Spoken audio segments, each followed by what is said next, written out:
Parte 5. La historia de la Iglesia del Señor, desde el Pentecostés hasta nuestros días. La Iglesia principió en el día de Pentecostés inmediato a la muerte, resurrección y ascensión de Jesús al cielo. Desde ese tiempo los hombres han cambiado y añadido a las enseñanzas de Dios en lo que concierne a Jesús y a su Iglesia. Con esto han dado origen a muchas iglesias diferentes. Esta lección nos mostrará algunos de los acontecimientos más importantes. Las personas que estudian la historia de la Iglesia deben recordar que los hombres muchas veces se apartan del camino de Dios. Desde los tiempos de Adán y Eva, en el principio mismo, la historia de la religión muestra que frecuentemente los hombres caminan por el camino de Dios solamente por un poco tiempo. Después, principian a cambiar los mandamientos de Dios conforme conviene a ellos mismos. Adán y Eva, las primeras personas sobre la tierra, fueron los primeros en dejar el camino de Dios. Dios había dicho a Adán que gobernara sobre la tierra y sobre todas las cosas que él había hecho. Dios había colocado a Adán y a Eva en el jardín del Edén para que ellos pudieran disfrutar para siempre la comunión con él, al igual que de las flores y del alimento. Pero Adán y Eva dejaron el camino de Dios. Ellos eligieron obedecer al diablo cuando comieron del fruto que Dios les había dicho no comieran.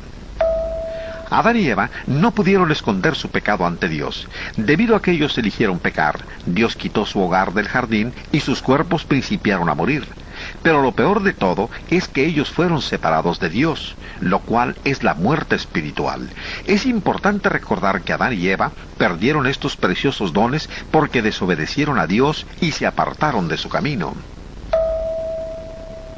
Por su gran amor, Dios pronto mostró al hombre cómo podían adorarle y agradarle otra vez. Pero Caín, hijo de Adán y Eva, no quiso obedecer a Dios. En lugar de ofrecerle un sacrificio como Dios había pedido y como su hermano Abel lo había hecho, Caín hizo el sacrificio a su manera. Así que Dios no aceptó el sacrificio de Caín. Pasó el tiempo y la gente principió a desobedecer a Dios y así continuaron olvidándose de él y su palabra. En los tiempos de Noé, ya casi toda la gente se había apartado del camino de Dios. La gente era tan mala que Dios había decidido destruirlos a todos, cubriendo la tierra con agua. Pero Noé y su familia continuaban caminando en el camino de Dios, así que Dios le dijo a Noé que construyera un gran barco en el que él y su familia se salvaran del diluvio. Aquellos que perecieron en el diluvio habían sido advertidos por el Señor a través de la predicación de Noé, mas ellos habían rehusado arrepentirse y volver al camino de Dios. Al decir lo que ellos querían hacer en lugar de obedecer a Dios, sellaron su propio destino. Noé y su esposa, sus 3 hijos y sus esposas, fueron salvos de las aguas del diluvio.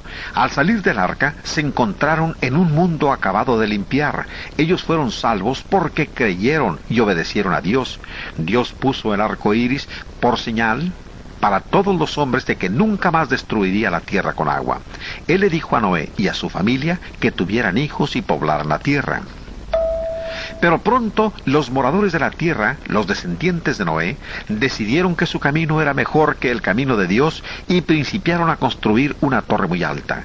Querían juntarse en un solo lugar y convertirse en un grupo poderoso. Pero Dios castigó su desobediencia. Él los hizo que hablaran en lenguas diferentes para que no pudieran entenderse unos con otros y tuvieron que dejar de construir la torre. La gente se extendió por sobre toda la tierra, pero continuaron desobedeciendo a Dios. Como en los días de Noé, Dios nuevamente miró hacia abajo al mundo de la maldad y escogió a un hombre que le amaba y le obedecía. Dios prometió a Abraham que él sería el padre de una gran nación. Nosotros conocemos hoy esta gente con el nombre de israelitas o judíos. También le dijo a Abraham que por medio de él y sus descendientes todo el mundo sería bendecido. Esta promesa se cumplió muchos años después por medio de Jesús, quien fue uno de los descendientes de Abraham. Recordemos que estas promesas fueron dadas a un hombre que seguía el camino de Dios. Pocas generaciones después, el pueblo que descendía de Abraham fue liberado de la esclavitud por Moisés. Moisés es otro buen ejemplo de un hombre que anduvo en el camino de Dios. Cuando los israelitas eran esclavos en Egipto, Dios escogió a Moisés para que ayudara a libertar a su pueblo.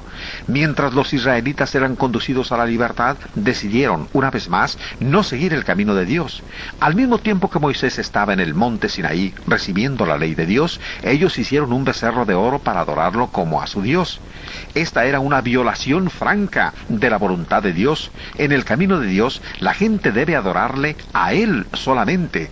Adorar cualquier otra persona o cualquier otra cosa es pecado. Moisés oró a Dios pidiéndole perdón para aquellos del pueblo de Israel quienes estaban arrepentidos por haberse postrado ante el becerro. El segundo mandamiento de la ley de Dios prohíbe claramente el uso de imágenes en la adoración. No te harás imagen ni ninguna semejanza de lo que esté arriba en el cielo, ni abajo en la tierra, ni en las aguas debajo de la tierra. No te inclinarás a ellas.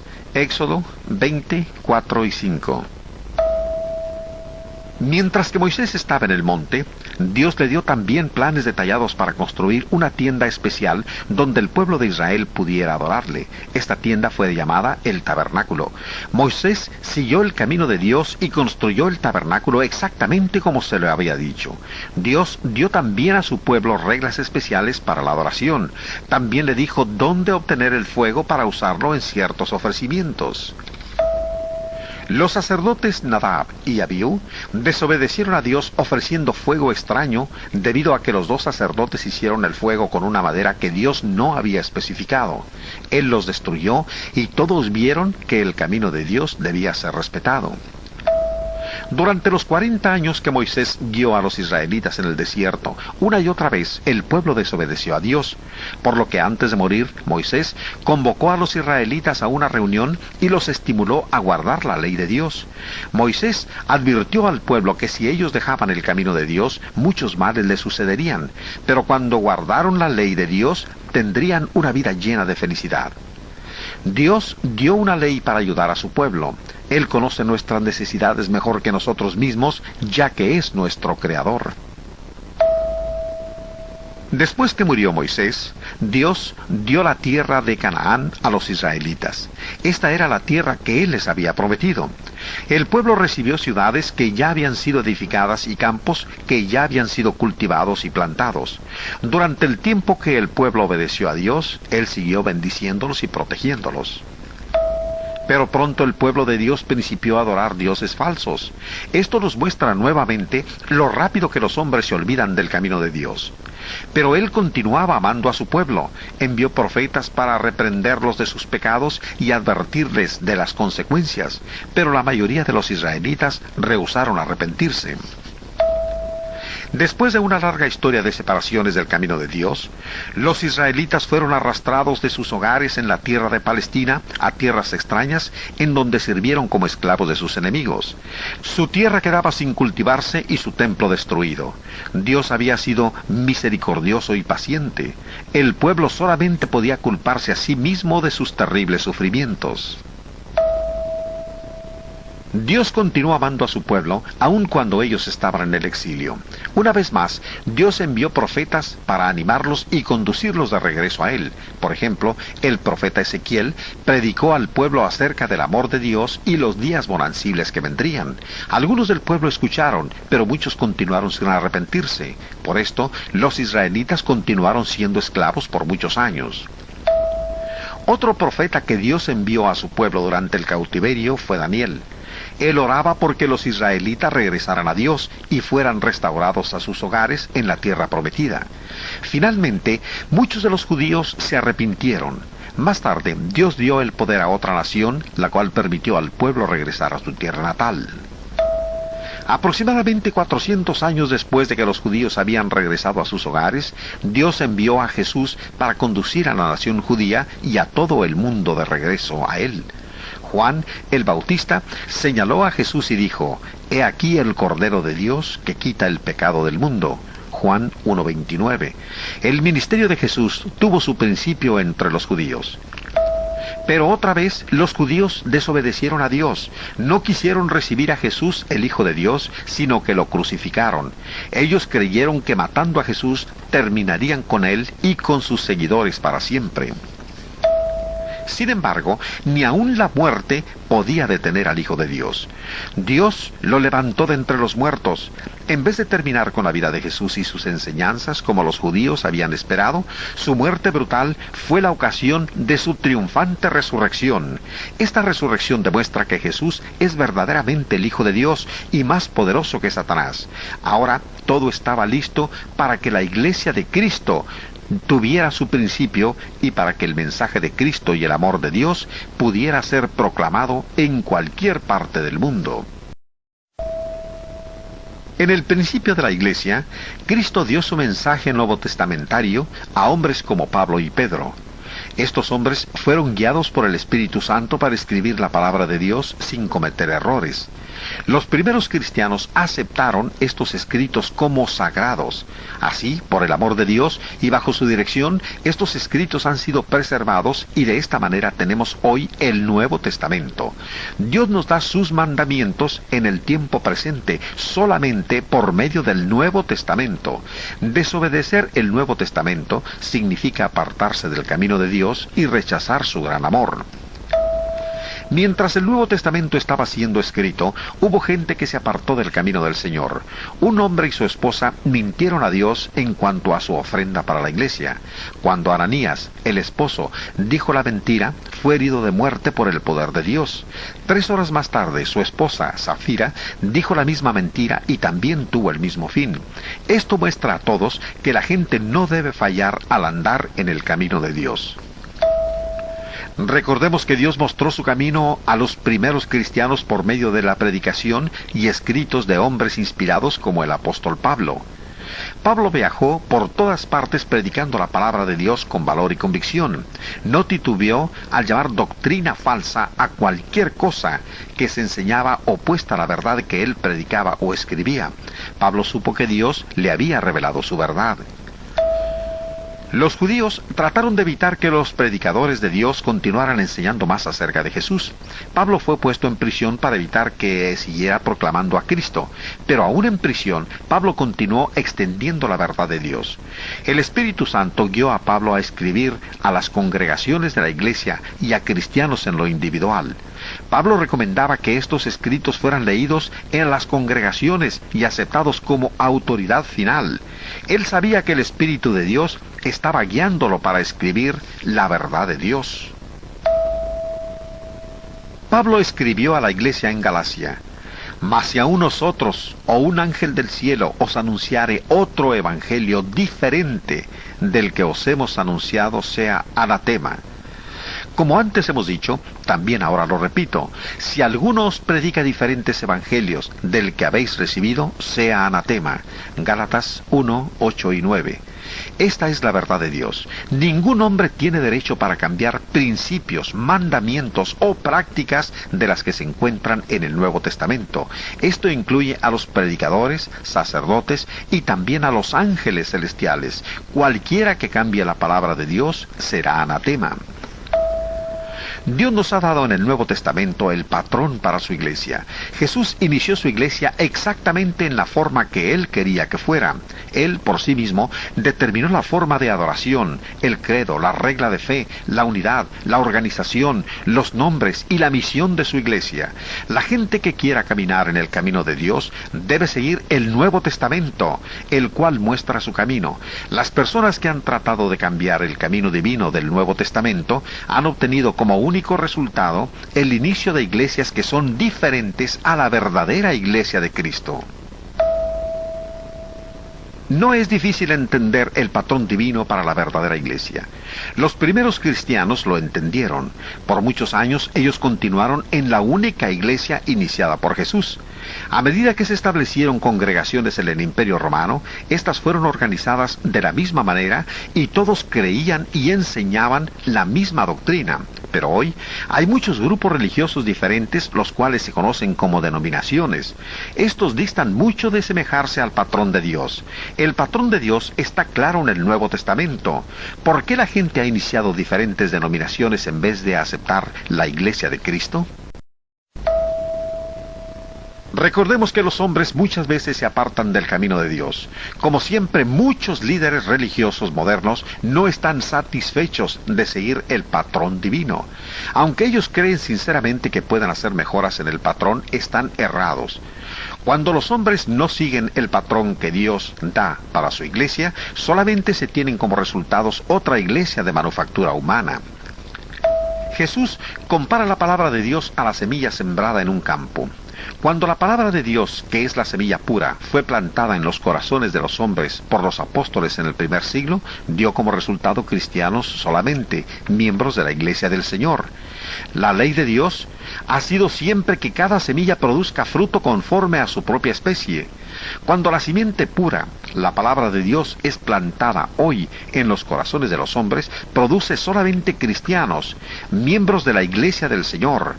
La semilla pura no producirá, no puede producir diferentes denominaciones. Pero mucha gente no está consciente del hecho de que mucha de la semilla sembrada en nombre del cristianismo no es la enseñanza pura del Nuevo Testamento. Cuando los hombres mezclan credos humanos, filosofías y doctrinas con la palabra de Dios, la semilla que ellos plantan no puede seguir siendo la semilla de Dios. Mucha gente con inclinaciones religiosas no estudia su Biblia de tal manera que pueda conocer la verdad de Dios. A causa de esto, no están prevenidos de que predicadores, sacerdotes y rabíes pueden con frecuencia enseñar falsas doctrinas. Jesús nos previene: guardaos de los falsos profetas que vienen a vosotros con vestidos de ovejas, pero por dentro son lobos rapaces. Mateos 7:15.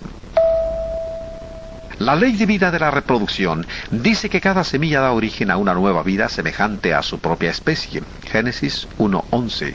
Dios creó las primeras plantas, pero de ahí en adelante, nuevas plantas son reproducidas solamente por las leyes divinas de la naturaleza, cada una de acuerdo a su propia especie. También Dios creó los primeros animales y los primeros seres humanos. De ahí en adelante, nuevas manifestaciones de la vida humana vienen solamente cuando se obedecen las leyes de Dios en cuanto a la reproducción. La iglesia fue también hecha o iniciada por milagro de Dios.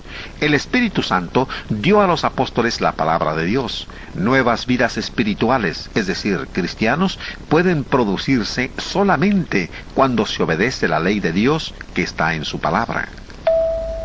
La ley de Dios, en cuanto a la reproducción, se aplica a todas las plantas.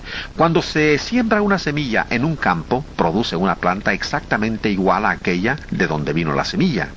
Sabemos que una semilla de trigo no producirá una mata de maíz. La ley de Dios en la reproducción del reino de las plantas nunca cambia. La ley de Dios en la reproducción también tiene aplicación entre los humanos y animales. Cada semilla debe producir seres de su propia especie. Dios dijo a Adán y Eva: fructificad y multiplicaos. Un infante puede venir solamente de padres humanos, y todos sabemos que no podemos esperar que las águilas produzcan canarios. No hay excepciones en la ley dada por Dios en cuanto a la reproducción en el reino animal. En el reino espiritual, las leyes de Dios en cuanto a la reproducción también tiene aplicación. Cada semilla debe producir fruto conforme a su propia especie. Los apóstoles plantaron la palabra pura de Dios en los corazones de los hombres y el producto fue cristiano solamente. Cada persona se convirtió en cristiano por su fe en Cristo, al arrepentirse de sus pecados, al confesar a Cristo como el Hijo de Dios y ser bautizado para la remisión de sus pecados. Solamente en esta misma forma puede hoy cualquier persona convertirse en un cristiano. La semilla pura no puede producir denominaciones diferentes. Cualquier doctrina religiosa que produzca denominaciones diferentes es una separación del camino de Dios.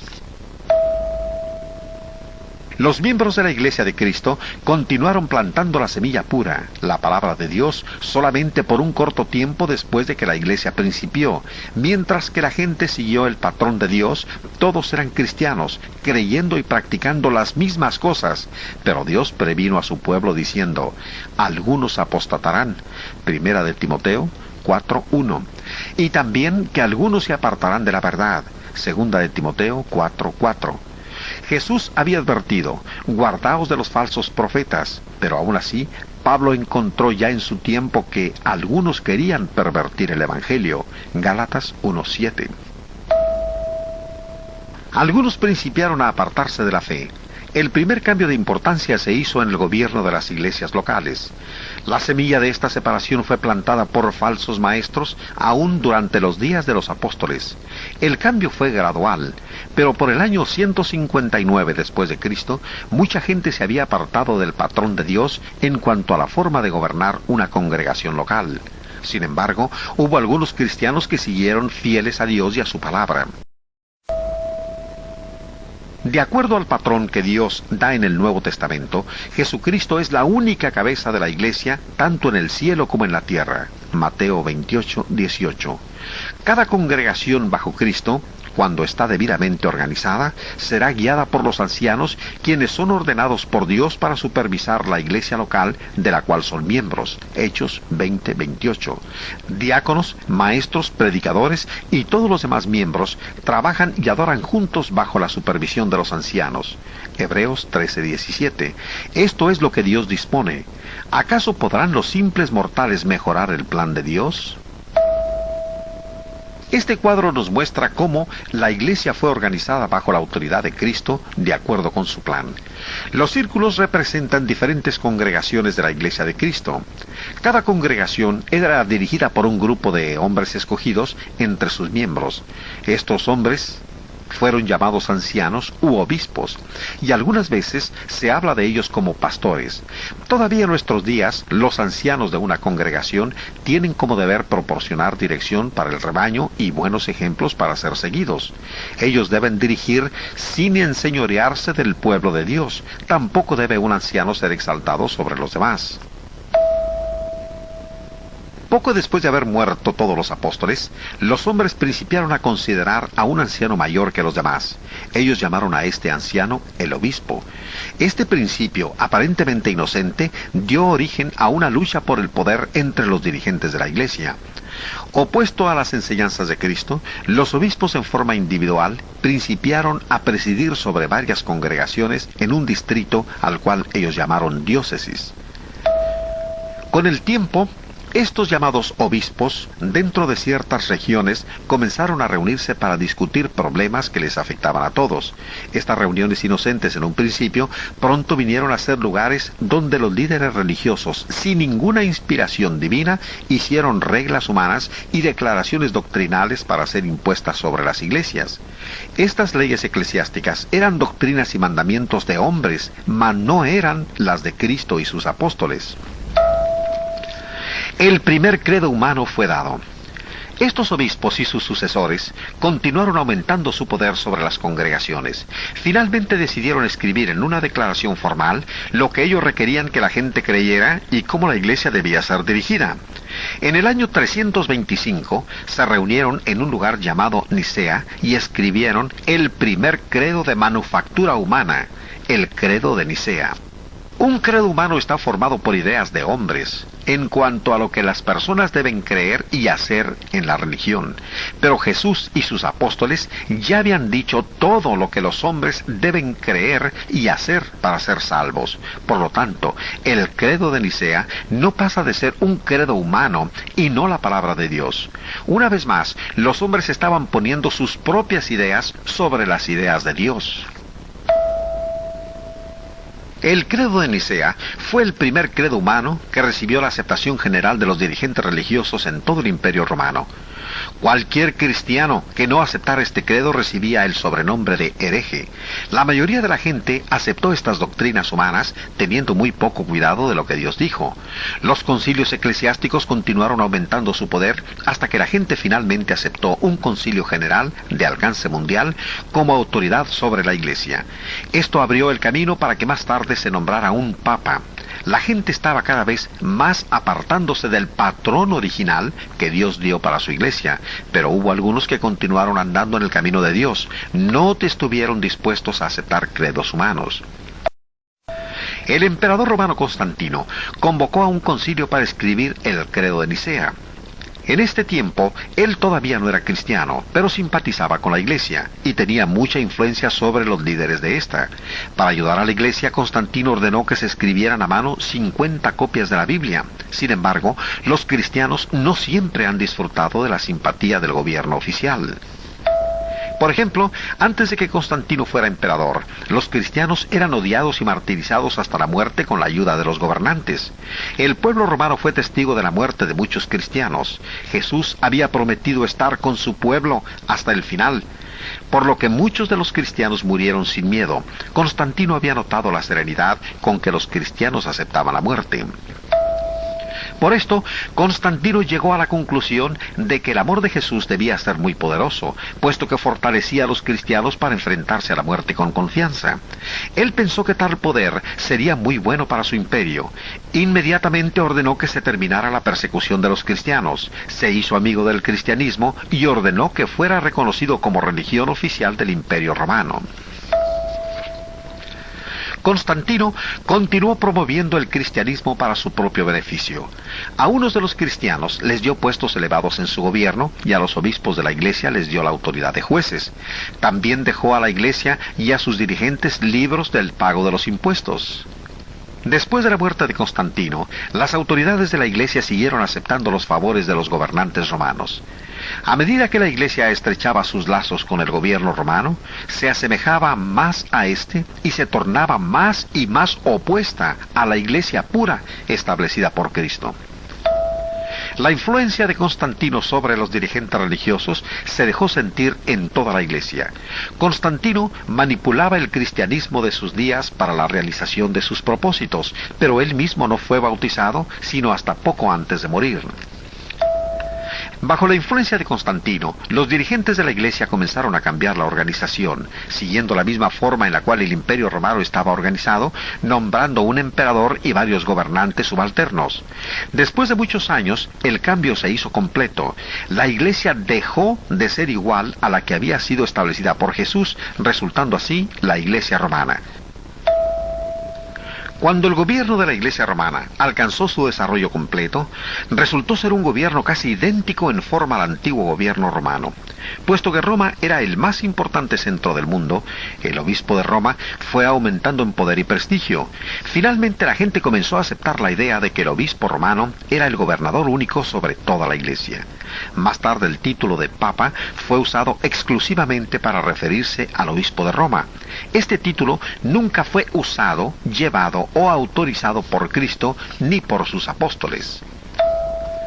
Aproximadamente 600 años después de la muerte de Jesús, Bonifacio III, obispo de Roma, aceptó oficialmente el título de Papa y gobernador de toda la Iglesia romana.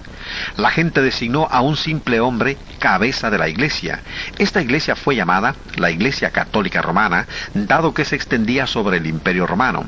La palabra católica significa universal, pero ¿dónde estaba la Iglesia de Cristo durante esos años? El pueblo de Dios no podía reunirse para adorar públicamente porque eran calificados de herejes por la Iglesia romana. En el año 1054, la Iglesia Católica se dividió en dos grupos, la Iglesia Católica Romana y la Iglesia Ortodoxa Griega. Estos dos grupos no podían ponerse de acuerdo entre sí y ninguno de ellos siguió el patrón que Cristo había dado para su iglesia en las Escrituras. La Iglesia romana siguió aumentando en poder e influencia con el paso de los años. Sus dirigentes continuaron inventando y aceptando nuevas doctrinas, prácticas y ordenanzas, todo lo cual era solamente invención de hombres faltos de inspiración divina. Una de esas prácticas se llamó la doctrina de la penitencia. Esta doctrina de la penitencia prometía a la gente que si confesaban sus pecados al sacerdote y daban dinero para la iglesia, no sufrirían el castigo temporal de sus pecados, y hasta presionaban a la gente para que dieran el dinero por adelantado. A esto se le llamó la venta de indulgencias. El dinero se usó para construir algunas de las famosas iglesias que se encuentran en Roma.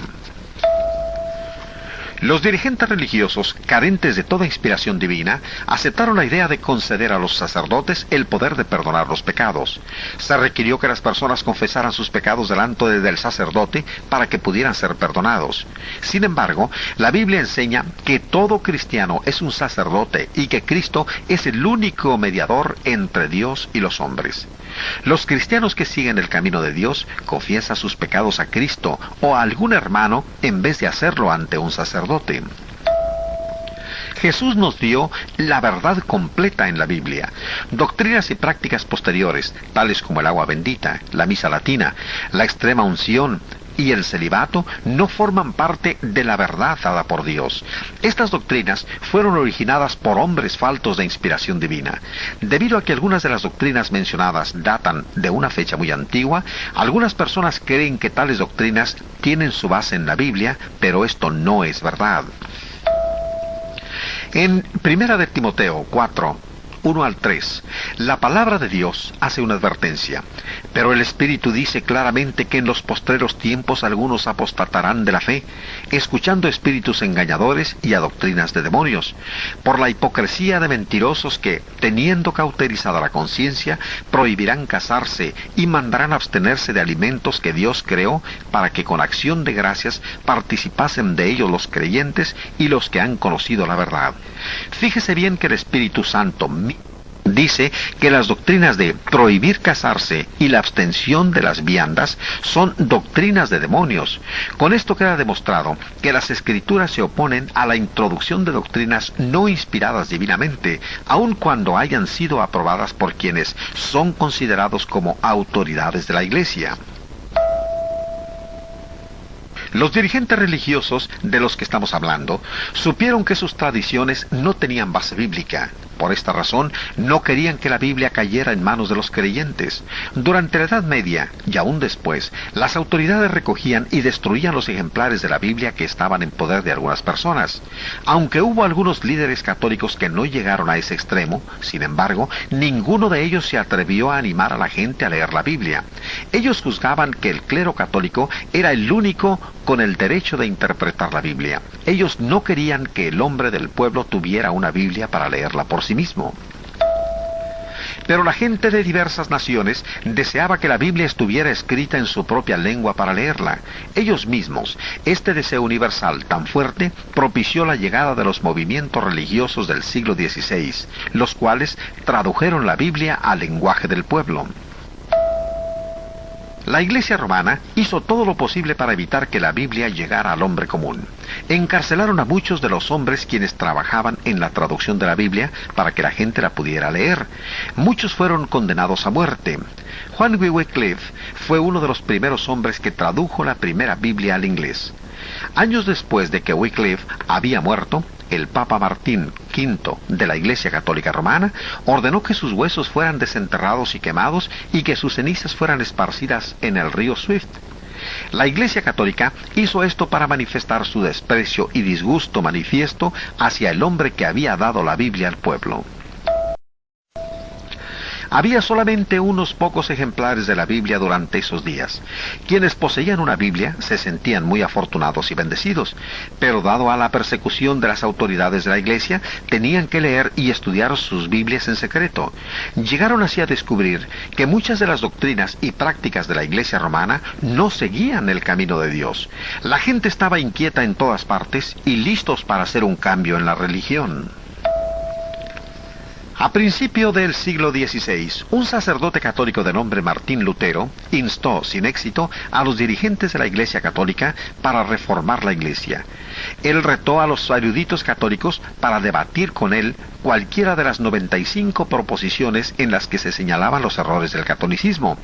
Poco después Lutero fue expulsado de la Iglesia Católica, pero continuó con su campaña de reforma. Más tarde otros se unieron a su empresa. A pesar de la oposición de las autoridades de la Iglesia romana, Lutero tradujo la Biblia al alemán, el idioma de su pueblo. Él dio la Biblia a su pueblo porque creía que la Biblia, y no la Iglesia, era la fuente de la verdad divina. Él quería que todos tuvieran la oportunidad de leer la Biblia por sí mismos. Lutero estaba tan ensimismado en la reforma de la Iglesia católica que no pensó en la restauración de la Iglesia del Nuevo Testamento, la que Jesús había establecido cientos de años antes del catolicismo. Tampoco tenía Lutero la intención de empezar una nueva iglesia. Sin embargo, Lutero y sus seguidores pronto fueron llamados para hacer una declaración formal de sus enseñanzas. Esta se llevó a cabo en 1530 y la declaración es conocida como Confesión de Augsburgo. Después de la muerte de Lutero, sus seguidores continuaron proclamando sus enseñanzas. Mucha gente que había estado en desacuerdo con la tiranía del sacerdocio aceptó gustosa este nuevo credo. Una nueva era había dado principio, la cual es conocida en la historia como la Reforma Protestante. Debido a que los seguidores de Lutero protestaron en contra de las ventajas que en forma desigual eran dadas a los católicos por los gobernantes alemanes, fueron conocidos como protestantes. Cualquier iglesia protestante tiene al menos 500 años de antigüedad, al igual que la Iglesia católica. Estas vinieron a existir cientos de años después de que Jesús había principiado su iglesia. Pronto los seguidores de Lutero se llamaron a sí mismos luteranos, antes de que terminara el siglo XVI. El nuevo movimiento se había convertido en una organización religiosa diferente, conocido como la Iglesia Luterana. Estos cambios estaban en contra de las enseñanzas de Lutero. Debido a los principios que él había aprendido del Nuevo Testamento, Lutero y sus seguidores habían prometido no llamarse luteranos, sino cristianos solamente. Los luteranos rechazaron muchas de las doctrinas falsas de la Iglesia romana, acercándose en esta forma un poco más al camino de Dios. Sin embargo, siguieron manteniendo muchas enseñanzas y tradiciones católicas, aun cuando dichas enseñanzas no se encontraban en el Nuevo Testamento. El protestantismo, al igual que el catolicismo, fue un producto de la historia humana, pero nunca fue el resultado de las enseñanzas de Jesús y sus apóstoles. La Iglesia presbiteriana tuvo su principio en Escocia como resultado de un movimiento religioso previo que Juan Calvino había iniciado en Suiza. Calvino había huido de Francia a Suiza tratando de escapar de la persecución de la Iglesia romana. En 1536, Calvino publicó sus famosos estatutos de la religión cristiana como una defensa del protestantismo en Francia. Los seguidores de Calvino fueron conocidos en Suiza como la Iglesia Reformada, pero cuando este movimiento religioso se extendió en Escocia, llegó a ser conocido como la Iglesia Presbiteriana. Tanto Martín Lutero como Juan Calvino fueron hombres de mucho valor y de muy profundas convicciones. Su búsqueda por la verdad trajo bendiciones al mundo. Lamentablemente sus seguidores edificaron iglesias denominacionales sobre sus nombres y doctrinas, en vez de seguir adelante en la búsqueda por la verdad y completar así el retorno al camino de Dios. Las denominaciones protestantes principiaron a multiplicarse, más y más gente se dividía religiosamente entre sí, en lugar de regresar al camino de Dios mostrado por la Biblia, y para que todos pudieran ser un solo cuerpo, cada denominación se aferraba a sus propias enseñanzas. Cada una se nombraba de acuerdo a su fundador, a su doctrina particular, o de alguna de sus prácticas religiosas. Ninguno de estos nombres denominacionales honraba a Cristo, quien había muerto por la Iglesia. Todavía en nuestros días, los hombres pueden unirse a una o más denominaciones humanas sin aceptar la gracia salvadora de Dios y sin llegar a ser miembros de la Iglesia de Cristo. No importa qué tan sinceros seamos, si no pertenecemos a la Iglesia verdadera, no estamos en el camino de Dios. Durante el reinado de Enrique VIII, la Iglesia de Inglaterra se separó de la Iglesia romana. En 1552, esta nueva iglesia promulgó el credo oficial conocido como los 39 artículos. Actualmente, muchas iglesias, incluyendo la Iglesia Metodista, 1739, y la Iglesia Protestante Episcopal, 1789, son retoños de la Iglesia Anglicana. Uno de los grupos prominentes, el cual tuvo su principio en una reacción opuesta a la Iglesia Anglicana, es la Iglesia Bautista. La primera Iglesia Bautista en suelo inglés data del año de 1611. Hay tantas iglesias hoy de manufactura humana que los hombres han olvidado que Jesús construyó su iglesia exactamente como Él quiso cientos de años antes de que hubiera iglesia católica o que hubiera iglesias protestantes. Cuando la palabra de Dios, la simiente pura, es plantada en nuestros días, producirá solamente cristianos unidos en la iglesia única, establecido por Cristo mismo en el primer siglo. Puesto que las doctrinas humanas han sido mezcladas con la simiente pura, existen ahora más de 300 denominaciones. Algunos de los líderes de estas denominaciones han visto que las doctrinas humanas están equivocadas. Por lo tanto, no nos sorprende que hace algunos años muchos de los líderes principiaran a separarse de las ideas humanas y a retornar a las enseñanzas de Cristo. Ellos estaban dispuestos a dejar las iglesias de origen humano y a unirse en un solo cuerpo, la iglesia de Cristo. Estos líderes religiosos vivieron separados y en el principio no se conocían unos a otros. Sin embargo, participaban de un propósito común. Cada uno de ellos quería que la iglesia fuera exactamente igual como cuando fue establecida por Jesús. Ellos no principiaron una nueva denominación, estaban solamente conduciendo a las personas a las escrituras del Nuevo Testamento y a la iglesia original, la cual Jesús había establecido. En las diferentes denominaciones había gentes que todavía respetaban la Biblia como la palabra de Dios. La Biblia era la única base sobre la cual toda la gente religiosa podía estar unida bajo la autoridad de Cristo. ¿No creían todos ellos en el mismo Dios? El pecado de la división religiosa surgió, por lo tanto, no de la Biblia, sino de nombres denominacionales, credos y barreras, las cuales no se encuentran en la Biblia, pero que fueron introducidas por los hombres. La Biblia misma, la única esperanza para la unidad religiosa, fue ignorada por la mayoría de los líderes religiosos. Las divisiones continuaban porque la gente aceptaba solamente las partes de la Biblia en las cuales encontraban apoyo para los credos de su propia denominación. Pero algunos hombres sinceros, deseando seguir a Cristo, principiaron a recordar las palabras de Jesús: pues en vano me honran, enseñando como doctrinas mandamientos de hombres, y toda planta que no plantó mi Padre Celestial será desarraigada. Mateo 15, del 9 al 13. Mucha gente de diferentes denominaciones principió a darse cuenta que si los credos denominacionales, nombres y prácticas eran rechazadas, sus diferencias religiosas se desvanecían, colocando otra vez la planta de Dios como la autoridad suprema. Los cristianos podrían estar unidos en la iglesia del Señor, como en los días de los apóstoles. No solamente era razonable esta súplica, sino que aún más importante es la súplica de Cristo nuestro Salvador. Sigue siendo posible para todos los que verdaderamente aman a Dios regresar más allá de todo denominacionalismo hasta encontrar a Jesús, a su cruz, a su iglesia, la cual Él estableció siglos antes de que cualquiera de las denominaciones católicas o protestantes existieran.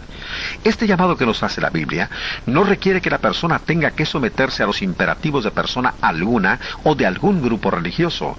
Cada individuo debe voluntariamente dejar a un lado los nombres denominacionales, credos y prácticas las cuales son ajenas a la Biblia, y con valor y libertad apartarse de las enseñanzas de los hombres y regresar al camino de Dios revelado en el Nuevo Testamento. Por medio de sus enseñanzas, el Señor Jesús sigue en nuestros días dirigiendo a los hombres hacia la palabra de Dios, la Biblia. ¿Usted se ha puesto a pensar alguna vez cuál forma de adoración escogería Jesús si estuviera en la tierra? ¿Estaría realmente contento con todas las divisiones religiosas? ¿Se sentiría a gusto en una denominación en la que se honran credos, nombres y doctrinas de origen humano? ¿Cómo podría Jesús aprobar ahora las cosas por los hombres? Aún sabiendo Cristo de su agonía en la cruz, oraba suplicante por sus apóstoles y sus seguidores: Padre, mas no ruego solamente por estos, sino también por los que han de creer en mí por la palabra de ellos, para que todos sean uno, para que el mundo crea que tú me enviaste. Juan 17, 20 y 21. La oración de Jesús por la unidad de todos aquellos que creyeron en Él tuvo su respuesta en los días de los apóstoles, cuando todos los cristianos pertenecían a una misma iglesia. La oración de Jesús puede encontrar respuesta otra vez en nuestros días, si los hombres dejan aparte todos los elementos humanos que han sido introducidos en la religión y regresan al camino de Dios, como fue enseñado por los apóstoles y es revelado en el Nuevo Testamento. Nuestro resumen de la Biblia y de la historia de la Iglesia concluye con este pensamiento lleno de significado.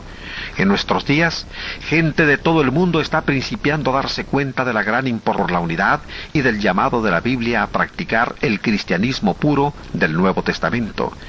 En cada una de las naciones, la gente que estudia el Nuevo Testamento, por encima, está arrojando los grilletes del denominacionalismo y de otras religiones humanas. Hombres de todas las naciones vienen a ser miembros del único cuerpo de Cristo, uniendo sus manos y sus corazones, adoran y trabajan para el Señor de acuerdo al camino de Dios. Permite que la palabra de Dios tome tu mano y te conduzca al cuerpo de Cristo. Tú también encontrarás el perdón a tus pecados, la paz para tu corazón, la comunión con Dios y la promesa de la vida eterna.